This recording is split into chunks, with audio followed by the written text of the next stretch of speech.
Halo, salam sejahtera untuk kita semua. Perkenalkan, nama saya Yoachina Scobelli Vitores. Saya dari kelas 10H SMA Santo Francisco Xaverius.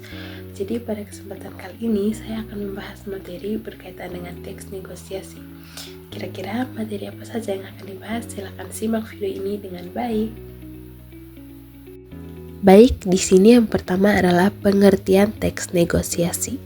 Jadi, teks negosiasi adalah teks yang berisi proses komunikasi antara pihak-pihak yang memiliki kepentingan berbeda untuk mencapai suatu kesepakatan.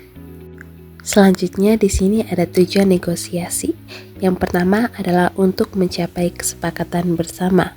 Maksudnya, fokus utama negosiasi adalah menemukan titik temu yang disetujui oleh semua pihak yang terlibat. Kedua, menyelesaikan perbedaan. Negosiasi ini berfungsi sebagai jembatan untuk mengatasi perbedaan kepentingan atau pendapat agar tidak menjadi konflik yang berkepanjangan. 3. Mencapai solusi terbaik. Nah, dengan ini di mana tidak ada pihak yang merasa dirugikan atau kalah.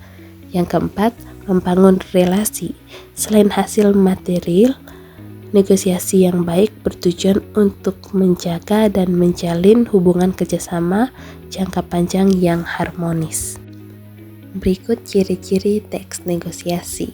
Yang pertama, melibatkan dua pihak atau lebih. Jadi, negosiasi memerlukan interaksi antara minimal dua entitas atau individu, kelompok, atau organisasi yang memiliki tujuan berbeda.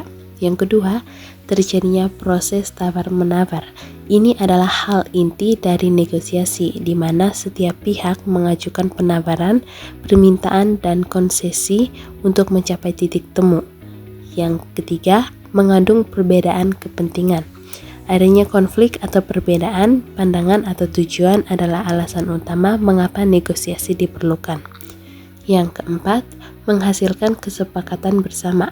Tujuan akhir dari negosiasi yang sukses adalah solusi atau perjanjian yang dapat diterima oleh semua pihak yang terlibat. Dan yang terakhir itu adalah menggunakan bahasa yang santun dan persuasif.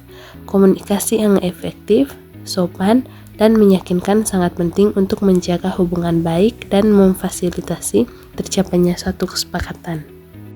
Berikut contoh surat penawaran. Kop surat perusahaan PT Tekno Utama, Jalan Raya Tech nomor 10 Jakarta. Telepon 0211234556. Jakarta 17 Februari 2026, nomor 5 TUII 2026, lampiran 1 berkas brosur. Hal penawaran alat kantor dan negosiasi kepada yang terhormat manajer pembelian PT Maju Bersama di tempat. Dengan hormat, melalui surat ini, kami PT Tekno Utama menawarkan paket pengadaan unit komputer dan printer untuk kebutuhan kantor Bapak atau Ibu. Kami menawarkan produk kualitas terbaik dengan spesifikasi terlampir. Selanjutnya ada struktur negosiasi. Yang pertama adalah orientasi, di mana tahap pembuka, percakapan atau pengenalan topik. Kedua, ada pengajuan, tahap di mana salah satu pihak menyampaikan keinginan atau tujuannya. Ketiga, ada tawar-menawar, proses diskusi dan negosiasi antara pihak-pihak terkait untuk mencapai titik temu. Yang terakhir, ada kesepakatan, di mana hasil akhir dari negosiasi, di mana kedua belah pihak setuju dengan hasil yang dicapai. Berikutnya ada unsur kebahasaan teks negosiasi atau kaidah kebahasaan teks negosiasi. Yang pertama ada kalimat persuasif. Kalimat ini bersifat membujuk atau meyakinkan pihak lain agar bersedia mengikuti apa yang diinginkan oleh pembicara. Dalam negosiasi, kalimat persuasif ini digunakan untuk menyampaikan penawaran atau argumen agar pihak lain tertarik dan menyetujui usulan. Yang kedua ada kalimat interaktif. Negosiasi melibatkan komunikasi dua arah atau dialog antara dua pihak atau lebih.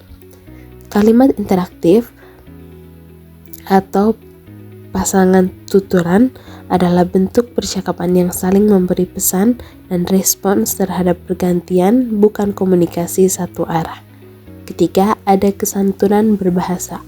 Penggunaan bahasa yang santun dan sopan sangat penting dalam negosiasi untuk menjaga hubungan baik dan menghargai mitra bicara. Hal ini membantu agar proses negosiasi berjalan lancar dan mencapai mufakat tanpa adanya ketersinggungan. Yang keempat, kata bermakna positif.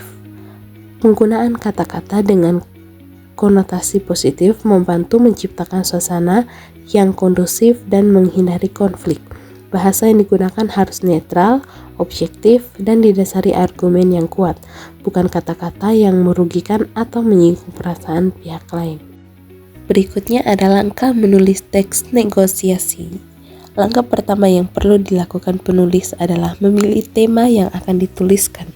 Bisa mulai dari menentukan latar belakang dari tema tersebut beserta pokok permasalahannya. Selanjutnya adalah menentukan siapa saja pihak-pihak yang terlibat dalam proses negosiasi tersebut sesuai dengan kebutuhan. Langkah selanjutnya adalah menentukan fokus dari permasalahan dan pastikan bahwa fokusnya tidak melenceng dari tema yang dibahas.